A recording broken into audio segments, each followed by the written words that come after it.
Sa mga nag-Christmas shopping, tila nakakaengganyo ang alok na Buy Now, Pay Next Year promo. Pero ayon sa eksperto, pag-isipan muna bago yan kagatin. May report si Von Aquino. Ngayong magpapasko, nagka-interest din ba kayo sa Buy Now, Pay Next Year at zero interest pa na alok ng mga credit card, e-wallet at iba pang lending services? Nakakatuksong araw ayon kay RM Conda. Lagi ako natitem pero lagi ko lang po kasing iniisip yung needs sa wants. Siyempre may family po ako, hindi po pwede basta kuha dito. Si Daryl Jade Carpiz minsan na raw nahirapang magbayad ng credit card ng pagsabay-sabayin ang mga bilihin.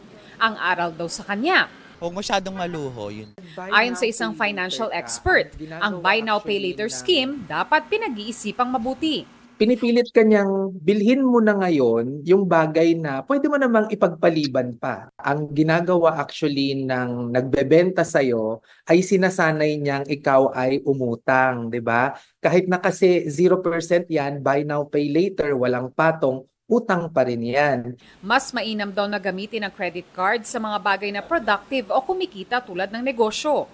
Ang rule kasi sa pagkakaroon ng credit card ay dapat kaya mo itong bayaran ng buo kapag dumating na yung due date natin. Kung yung buy now, pay later ay makukuhanan mo pa ng discount. So dalawa yung yung tinitignan ko diyan, no?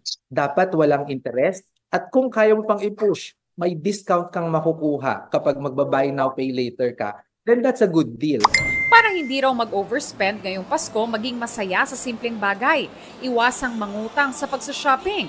Iwasang makipagsabayan sa uso, lalo na kung mapapagastos. Pagplanuhan ang paggastos at mag-set ng budget. Ang credit limit na binibigay, yung credit line natin sa credit cards, ito ay hindi natin pera. So hindi yan extension ng bank account natin. Ang totoong pera mo ay yung pinaghirapan mo na nandyan na sa'yo. Von Aquino, nagbabalita para sa GMA Integrated News.